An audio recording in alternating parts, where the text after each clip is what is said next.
장 27절, 28절, 9절만 보도록 일단 하겠습니다.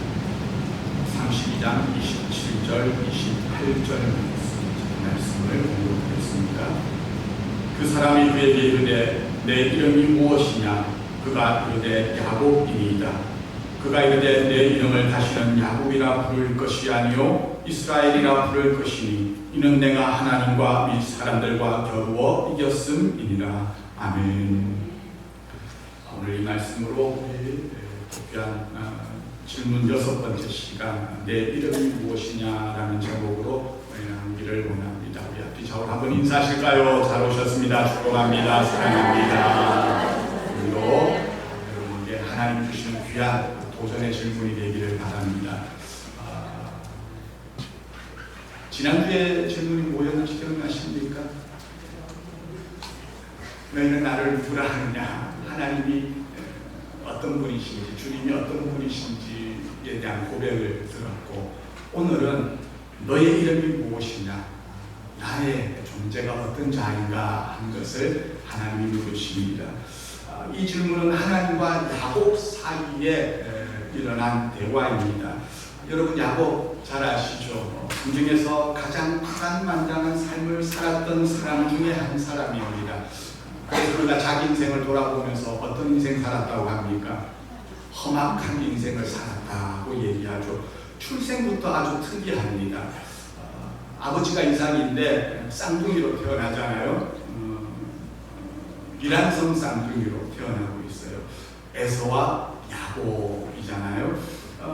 이 쌍둥이인데 얼마나 경쟁심이 많았던지 태어나면서부터 첫째가 에서인데 야곱이 형을 앞서려고 하다가 발 뒤꿈치를 잡고 태어나게 되죠.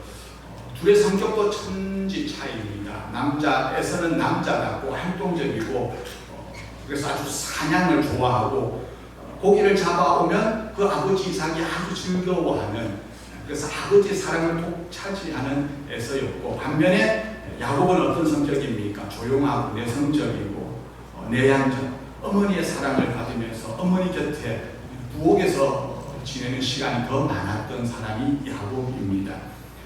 그러다 보니 아버지는 에서를 사랑하고 어머니는 야곱을 사랑하는 편애를 받으면서 이 두 형제가 자라나게 되죠. 이 쌍둥이 형제간임에도 정반대의 기질을 가졌고, 보통의 형제들이 가질 수 있는 우애는 없고 서로 경쟁하면서 아주 갈등 가운데 이 두 형제가 자라났습니다. 하루는 에서가 들판을 나가서 사냥을 하고 왔는데 배가 몹시 고프잖아요. 집에 왔더니 마침 야곱이 팥죽을 쓰고 있었습니다. 배가 고프니 이게 무슨 냄새냐? 나에게 팥죽 한 그릇만 달라 했더니 보통 형제라면 그래 내가 형을 위해서 준비했어 하면서 기꺼이 내줄 텐데, 야곱이 주기는 주는데 이런 단서를 달죠. 형 배고프지? 얼른 먹어. 그런데 그냥은 안 되고 형이 내 장자인데 그 형의 장자의 명분을, 권리를 나에게 바로 이 팥죽과 바꾸자라고 얘기를 합니다. 여러분 어떻게 생각하십니까? 그 짧은 순간에 어디서 그런 생각이 번쩍였는지 머리가 정말 비상하게 돌아가죠. 그게 예전에 축복기도 받기 위해서 하던 것이 아니라 그 전에 일어난 사건입니다. 에서는 자기가 가지고 있던 그 장자권에 대한 소중함을 모르고, 야곱은 상대적으로 내가 갖고 있지 못했던 그 장자에 대한 그런 특권, 권리에 대해 열등감을 가지고 늘 기회를 노리고 있었던 거죠. 이 오죽했으면 태어날 때부터 발꿈치를 잡고 태어나겠습니까? 결국 장자의 명분을 가볍게 소홀히 여긴 에서는 팥죽 한 그릇에 그 권리를, 명분을 팔아버리고 맙니다. 그 권리만 파는 거 그거 됐을까 생각할지 모르는데, 야곱은 이렇게 장자의 명분만 살 뿐 아니라 실제적으로 그 특권을 누리기 위해서 어떻게 합니까? 나중에 아버지를 속이죠. 아버지가 에서를 축복하려는 걸 알고서 어머니 리브가가 야곱에게 얘기합니다. 야곱아 가서 염소 잡아왔다. 내가 요리할 테니 에서처럼 네가 털을 바르고 가서 에서인 것처럼 축복을 받으라고 얘기를 합니다. 그 말이 처음에 야곱이 그 말에 망설이다가 어머니가 시키는 대로해서 축복을 받게 되죠. 기도를 받게 됩니다.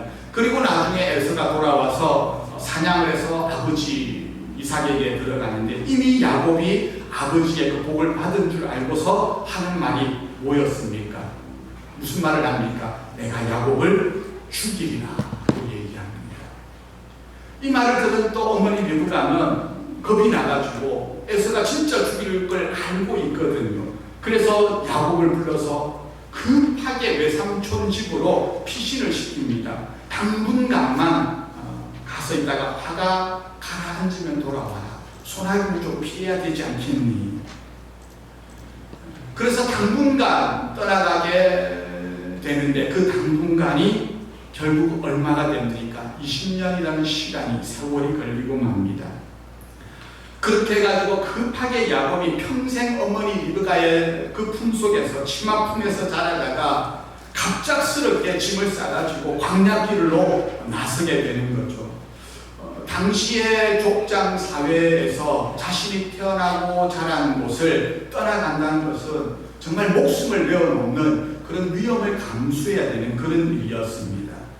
야곱이 아버지와 형을 속이고 난 뒤에 찾아온 모든 것은요, 가족들과 연이 끊어지게 되는 그런 단절의 시간이 찾아왔습니다. 그는 가족들의 그 낯을 피하여서 광야 외진 곳에서 잠이 들어야 되는 그런 고독한 신세가 되고 말았습니다. 광야의 홀로 내버려진 거죠. 길을 가다가 밤이 되어서 이제 돌을 베고 잠을 자는데 이불도 없지 않겠습니까? 매서운 비바람을 바람을 막아줄 그 광야의 혹독한 추위를 막아줄 어떤 것도 없었습니다. 광야에 그러니까 들짐승이 공격할 수도 있는 위험한 상황이죠. 이 야곱이 부잣집의 그 아들에서 하루 사이에 한순간에 인류 최초의 노숙자가 되어버리고 만 겁니다. 왜 이런 일이 발생했습니까? 축복받기 위해서 아버지와 형 에서를 속였는데 축복은커녕 도망자가 신세가 되어서 노숙자가 되는 이 무슨 어처구니 없는 일이겠습니까? 그런데 그 세상 모든 것으로부터 단절이 된 그 자리에 누워 자던 야곱이 환상을 보게 됩니다. 자다가 꿈을 꾸게 되는데 하늘로부터 사닥다리가 내려오게 되고 그 꼭대기는 하늘에 닿아 있는 겁니다. 그래서 그곳에서 사자들이 하나님의 사자가 오르락 내리락 하는데 그 위에 보니까 하나님이 서서 얘기를 하십니다. 28장 13절 14절 15절인데 같이 한번 읽어보겠습니다. 시작. 또 본즉 여호와께서 그 위에 서서 이르시되 나는 여호와니 너의 조부 아브라함의 하나님이요 이삭의 하나님이라. 내가 누워있는 땅을 내가 너와 내 자손에게 주리니 내 자손이 땅의 티끌같이 되어 내가 서쪽과 동쪽과 북쪽과 남쪽으로 퍼져나갈지며 땅의 모든 족속이 너와 내 자손으로 말미암아 복을 받으리라. 내가 너와 함께 있어 내가 어디로 가든지 너를 지키며 너를 이끌어 이 땅으로 돌아오게 할지라. 내가 내게 허락한 것을 다 이루기까지 너를 떠나지 아니하리라 하신지라. 하나님이 세 가지 약속을 주셨습니다. 첫 번째는 이 땅을 너와 내 자손에게 주겠다. 두 번째는 너로 인해 모든 족속이 복을 받을 것이다. 세 번째는 너와 함께 있어 떠나지 않고 너를 지키겠다. 잘 들으세요. 퀴즈에 나옵니다. 그렇게 환상을 보고 난 다음에 야곱이 잠을 깹니다. 그리하여서 그가 고백하는 것이 하나님이 여기 계시거늘 내가 알지 못했다 하면서 흥분해서 얘기를 하죠. 하나님이 진짜로 나타나셔서 이삭이 아니라 하나님이 나타나셔서 야곱을 축복해 주신 겁니다. 아버지의 축복이 아닌 진짜 하나님의 축복. 이걸 보면 조금 안타까운 생각도 듭니다. 왜? 야곱이 아버지를 속여서 축복 가로채가지고 온 날하고 하나님이 지금 야곱에게 나타나셔서 야곱에게 그 복을 명하신다라고 간격이 얼마나 될까요? 시간적인 간격이. 불과 며칠 사이였을 겁니다. 하루 이틀 정도 아니겠습니까? 우리가 이런 생각 간혹 할 수 있습니다. 아니, 하나님이 야곱에게 이렇게 복을 주신 것은 야곱이 아버지와 형 에서를 속여서 장자의 그 복을, 축복 기도를 받았기 때문에 하나님이 복을 주신 것이다. 맞습니까? 아닙니까? 맞습니까? 아닙니까? 아닙니다. 하나님은요, 이미 야곱이 태중에 있을 때부터 복중에 복을 주시기로 약속을 하셨습니다. 25장 그 말씀을 보게 되면 이런 말씀을 하죠. 임신을 했을 적에 이 족속이 저 족속보다 강하겠고 큰 자가 어린 자를 섬기리라 하셨더라. 쌍둥이가 있는 걸 알고 리브가에게 그 말씀을 하셨어요. 큰 자가 어린 자를 섬기겠다. 무슨 말입니까? 하나님은 이미 야곱을 택하셨다는 겁니다. 그렇기 때문에 하나님의 복 주시기로 이미 마음에 정한 그것을 하나님은 단지 때가 되어서 실행만 했을 뿐입니다.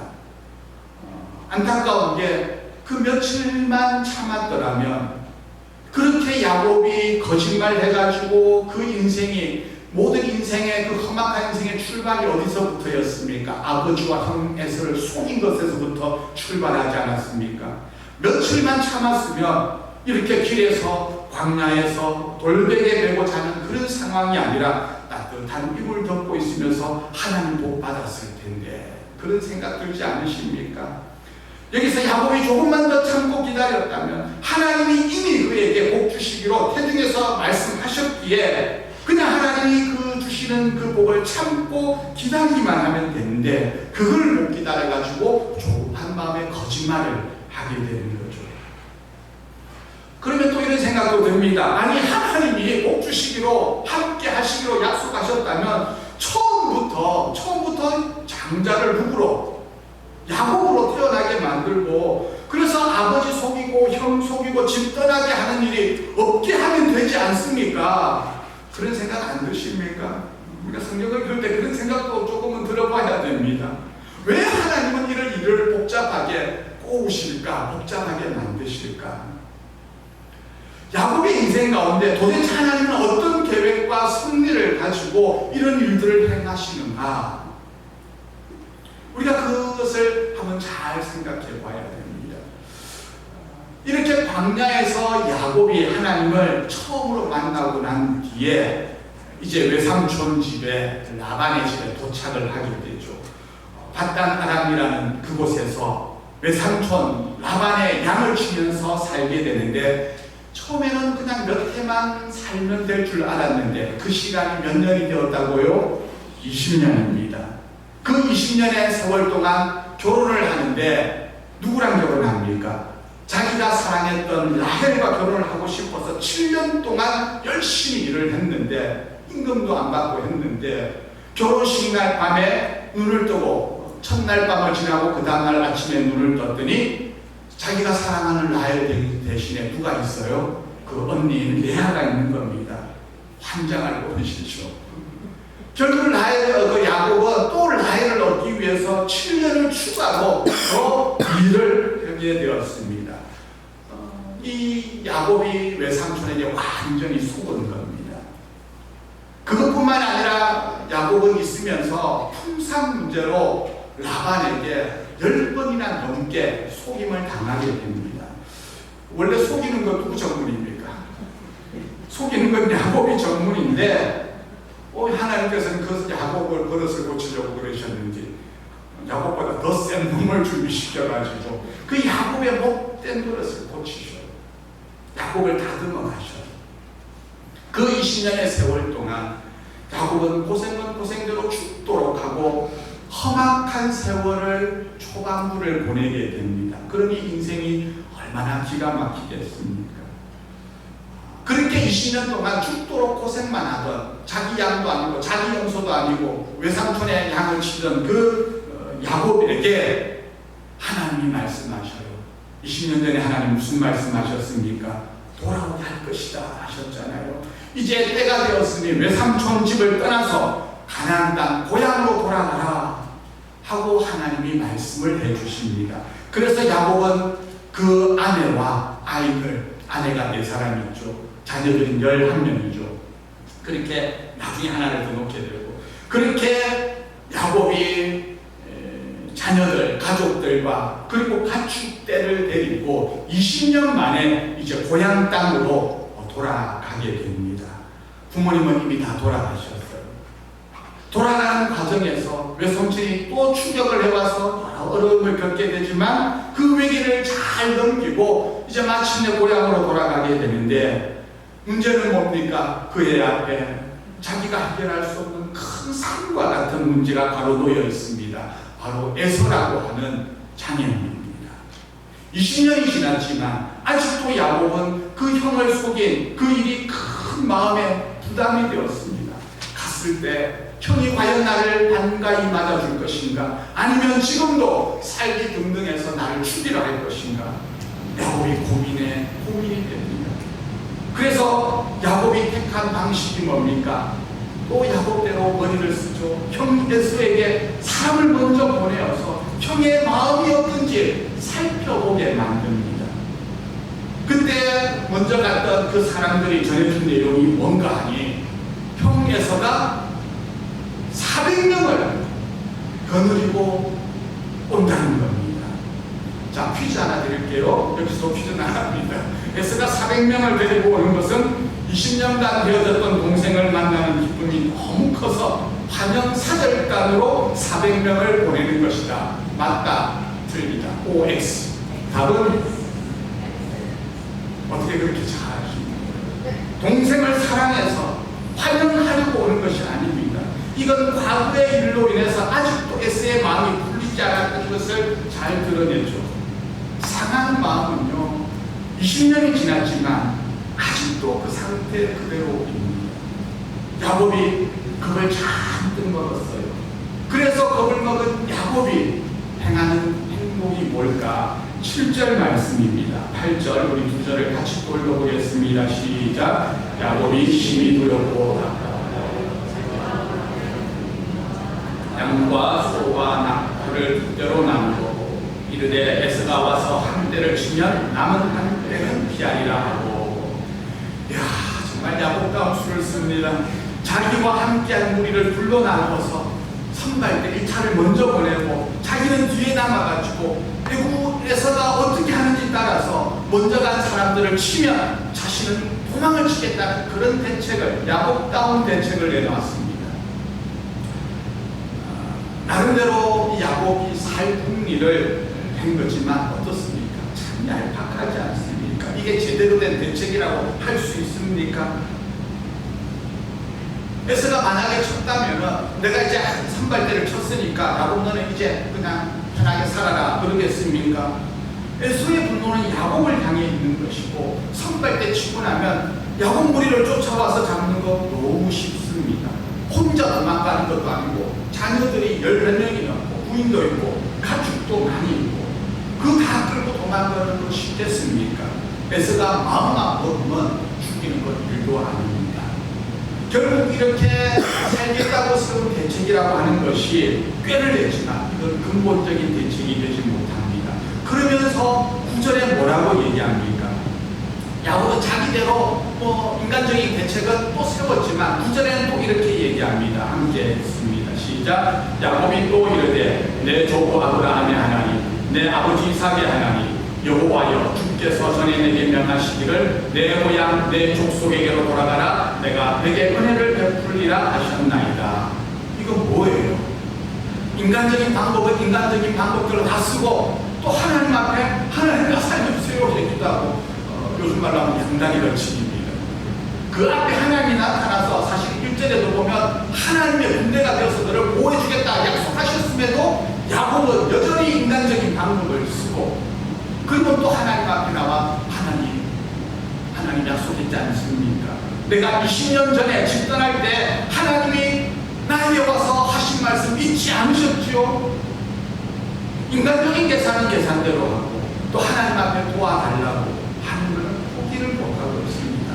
근데 마지막 순간까지 자기 방식과 계산을 놓지 못하는 이중적인 모습을 그대로 보여주고 있습니다. 우리에게도 이런 연약함이 있어요. 우리가 하나님을 안 믿는 건 아닙니다. 믿습니다. 그런데 여전히 내 살기를 위해서 인간적인 방법을 찾는 것이 사실은 우리의 모습하고 똑같지 않습니까? 야곱이 이런 방식이 어떤 결과를 낳게 됩니까? 21절부터 24절 말씀까지 또 우리 함께 읽습니다. 시작. 그 예물은 그의 앞서 보내고 그는 우리 가운데서 밤을 지내다가 밤에 일어나 두 아내와 두 여종과 11 아들을 인도하여 약곡나루를 건널세 그들을 인도하여 시내를 건너가게 하며 그의 소유도 건너가게 하고 야곱은 홀로 남았더니 어떤 사람이 날이 새도록 야곱과 실어나가다. 1차 선발 때 보낸 다음에 이제 본인이 가야 되는데 그럼에도 불구하고 야곱은 두려울 겁니다. 그래서 야곱이 또 택한 방식이 뭐냐면 형 에서에게 예물을 준비해가지고 조금씩 보냅니다. 보내려고 합니다. 보내죠. 그리고 나서 밤이 건너기 전 밤이 강이 있는데 그 야복강을 건너면 에서를 만나러 가야 되는데 그 강을 건너기 전에 밤이 되어서 야곱이 이 생각 저 생각에 밤에 잠을 못 자는 겁니다. 왜요? 야곱의 인생에 어쩌면 가장 중요한 위기의 순간이기 때문입니다. 우리가 살아가면서 한 번쯤은 이런 시간들을 여러분 경험해 보셨을 겁니다. 내가 과거에 이런 중대한 순간, 위기의 순간을 지나왔구나. 아니면 지금 내가 그 밤의 시간을 통과하는 분도 있을 겁니다. 여러 가지 힘든 문제가 복잡하게 얽히고 설켜서 도무지 내 머리로는 답이 안 나오고 길이 안 보이고 그러면 밤에 누우면 어떻습니까? 잠이 안 오죠. 잠이 안 옵니다. 여러분 잘 주무십니까 요즘? 밤에 잘 주무십니까? 잘 주무시는 분은 참 큰 은혜입니다. 요즘 저는 새벽에 한 4시, 5시에 눈이 떠지면 그다음부터 잠이 안 와요. 나이가 좀 증거인 것 같아요. 누구도 도움을 줄 수 없는 그 홀로의 밤을 지금 야곱이 보내고 있습니다. 아내들, 자녀들도요, 먼저 보냈어요. 그 사람들까지도 먼저 보내놓고 자기는 그래도 두려워가지고 가지 못하고 야곱강 이쪽 편에 앉아서 홀로 남겨져 있는 겁니다. 그렇게 가고 싶었던 고향 땅인데 다른 사람은 내 자녀, 남편, 아내까지도 다 갔는데 정작 자신은 그 강을 건너지 못하고 홀로 남게 됩니다. 그렇게 홀로 밤에 남았을 적에 그 밤에 중요한 사건이 또 일어나게 됩니다. 20년 전에 그 사건이 일어난 이후에 또 하나의 사건이 일어나는데 그게 바로 24절 말씀이었습니다. 어떤 사람이 나타나서 야곱과 밤새 실험을 하는 겁니다. 여기서 어떤 사람은 누구를 의미하겠습니까? 누구를 의미하는 겁니까? 하나님을 상징하는 사람입니다. 그 하나님의 사람과 하나님이죠. 그 하나님과 밤새 실험을 하는데 이 실험이 만만한 실험이 아니에요. 어떤 실험이었는가? 25절입니다. 함께 읽습니다. 시작. 자기가 야곱을 이기지 못함을 보고 그가 야곱의 허벅지 관절을 치매 야곱의 허벅지 관절이 그 사람과 실험할 때에 어긋나더라. 자, 이 말은 누가 이긴 겁니까? 누가 이기지 못했다고요? 자기가 야곱을 이기지 못했어요. 야곱하고 하나님이 실험을 하는데 여러분 생각해 보세요. 하나님과 야곱이 실험을 하면 누가 이기겠습니까? 당연히 하나님이 이겨야 되잖아요. 그런데 하나님이 이기지 못했다라고 말하고 있습니다. 오늘 하나님이 싸움해가지고 졌다는 말인가?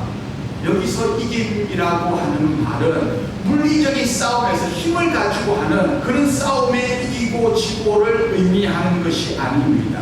여기서 이긴다는 말은 야곱의 의지와 고집을 꺾지 못했다는 그런 말입니다. 우리가 집에서 그런 일 간혹 있잖아요. 고집이 센 자녀하고 힘센 아버지하고 싸우면 누가 이길 것 같습니까?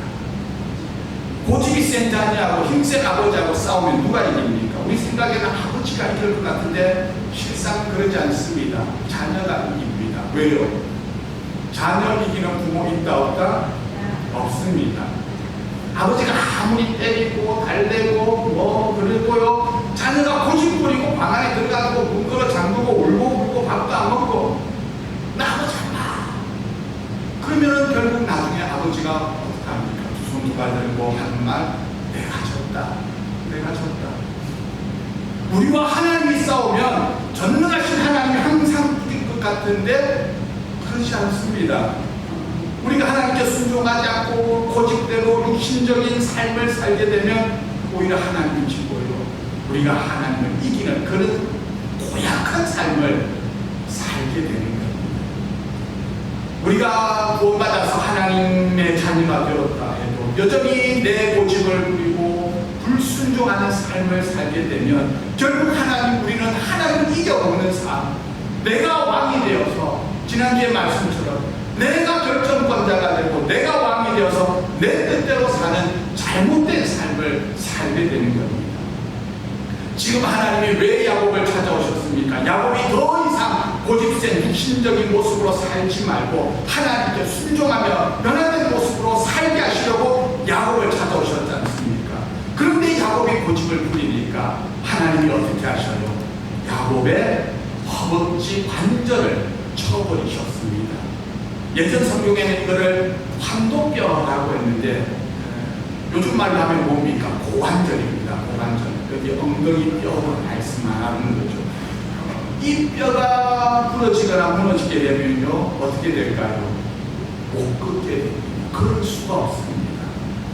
하나님은 이 야곱이 걸을 수 있게, 사람이 걸을 수 있는 이 환도뼈를 침으로 말미암아서 그 야곱으로 하여금 하나님 앞에 항복하게 만드는 거예요. 그리고 하나님이 중요한 질문을 하십니다. 그것이 오늘 본문 말씀인데 27절 말씀 우리 함께 읽습니다. 시작. 그 사람이 그에게 이르되 내 이름이 무엇이냐? 그가 이르되 야곱이니라. 내 이름이 무엇이냐? 내 이름이 무엇이냐 물어봐요. 하나님이 이 질문 왜 하시겠습니까?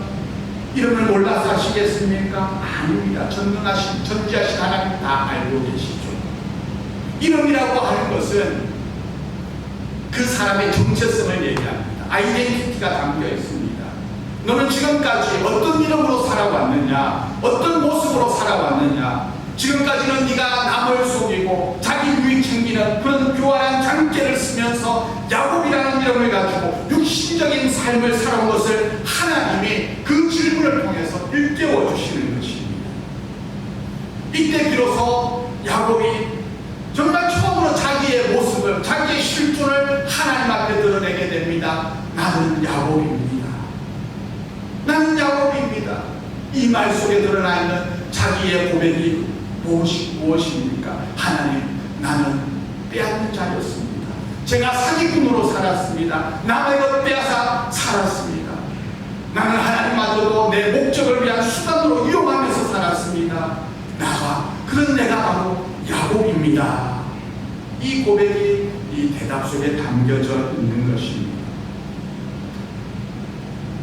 그 말씀을 들은 하나님께서 야곱을 향하여 뭐라고 하십니까? 28절입니다. 함께 읽습니다. 시작. 그가 이르되 내 이름을 다시는 야곱이라 부를 것이 아니요 이스라엘이라 부를 것이니 이는 내가 하나님과 및 사람들과 겨루어 이겼음이니라.